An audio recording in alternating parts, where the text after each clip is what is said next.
In Western reports on Xinjiang, they often focus on surveillance cameras, wires, and fences. The implication is clear, but it doesn't mention cameras and fences are standard for schools across the world. A recent report suggests the US has the highest number of CCTV cameras per person in the world.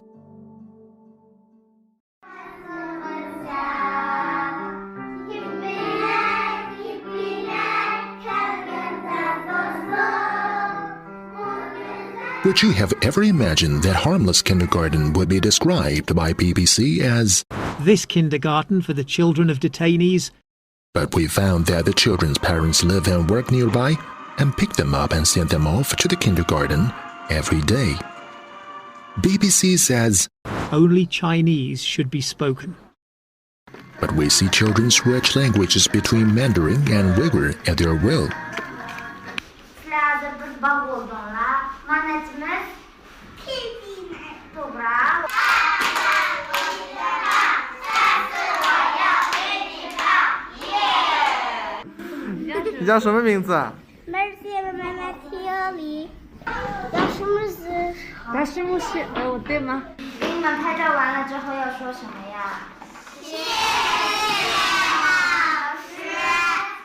Simply trying to make a story, dramatize it, then you should be a movie maker, right? You should not be a journalist.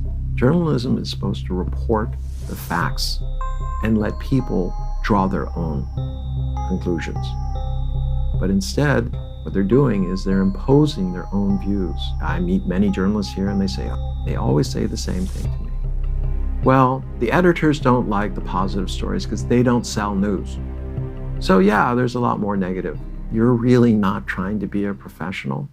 You're simply trying to sell a storyline, to sell news. A Uyghur woman named Zumrat Dawood is often featured on the Western media. She claims that she was detained in a re-education camp and that her father died while being detained by the Xinjiang government.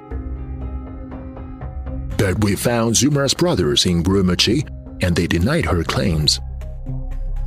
兄弟姐妹6个人关系最贴的就是我。爸爸去世的时候，我当场我在陪着我爸爸。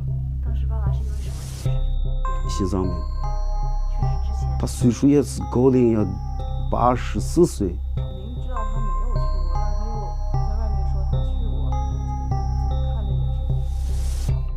他想的啥东西，我能知道的吗？我估计他脑子非常简单的，可能到那个地方，可能别人把他忽悠起来了吧。It seems that to do a Western media report, all you need to do is scrape together a few bits of unfounded reports, dreadful tale to spin, and a sympathetic figure like Zumrat Dawood. These people, and they're telling, quote, a personal tale, but you cannot verify that it's true. Are there abuses happening in Xinjiang? I believe it 100%. But the people who are responsible for that, if they're caught, they will be sent to prison. So this idea that the government is encouraging sadists to torture children and mothers and grandmothers and just beat them for no reason doesn't even make sense, not given what China has accomplished and done. You know, the journalists who go to Xinjiang, they always seem to report on what they've concluded before arriving, rather than reporting on what they actually see on the ground with their own eyes. And I've interacted with one of these journalists who visited the vocational training centers in Xinjiang, and he described them as being like Nazi concentration camps where, weirdly, the prisoners, so to speak, could go home on the weekends, but he also said that he saw people in cages.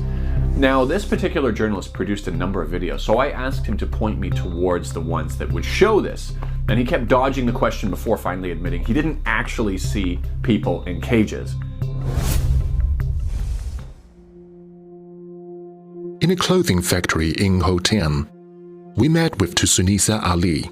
She graduated from one of those vocational education and training centers that Western media are happy to call internment camps. 2017年8月份参加过这个培训的，我在里面学到了国语、法律知识，还有这个缝纫技术。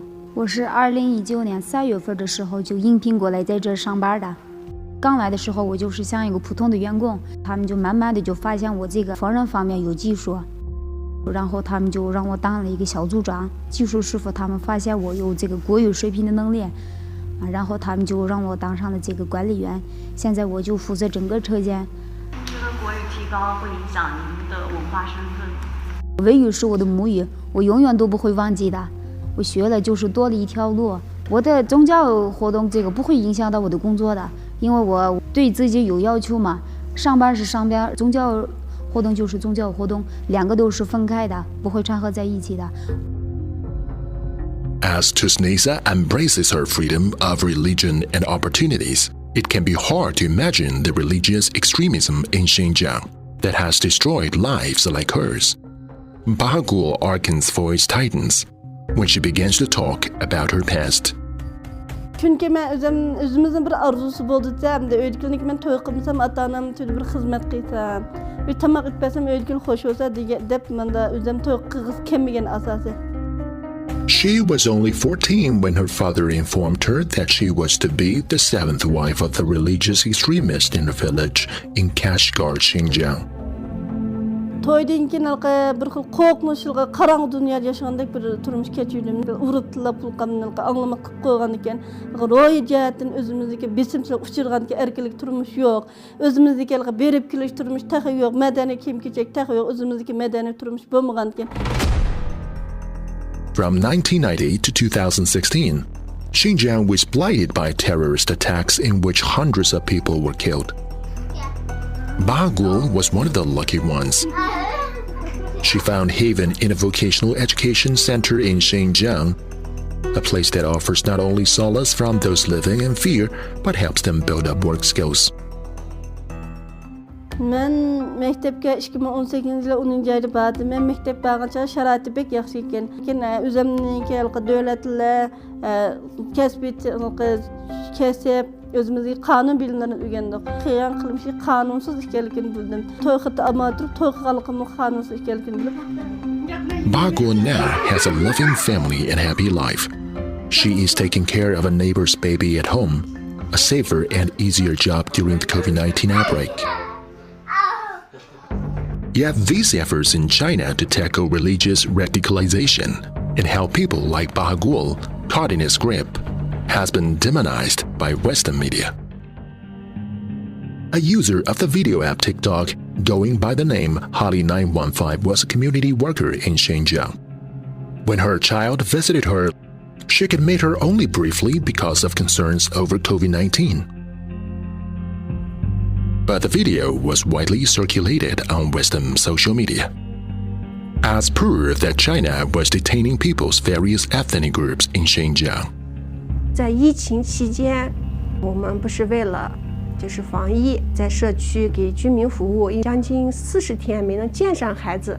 有一天我就特别想他，就过来在大门口，在栏杆里面，我进不去，他出不来，我就在那亲了一下，很简单的一个妈妈想孩子的一个抖音，会搞成这样子，我很愤怒，很生气。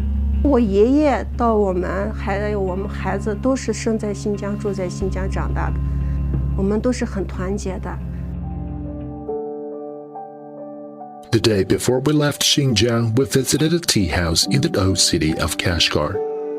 Seeing us, a group of musicians offered to put on a special performance for us. The air was crisp and chilly, but the aroma of tea and naan in the house teased our noses and warmed our bones. The music was powerful and riveting, expressing the hospitality of Xinjiang people and their future aspirations. Our eyes widened and we were moved to tears. Some may want to treat these people as political tools, but their beauty and decency put them far above all such abuse.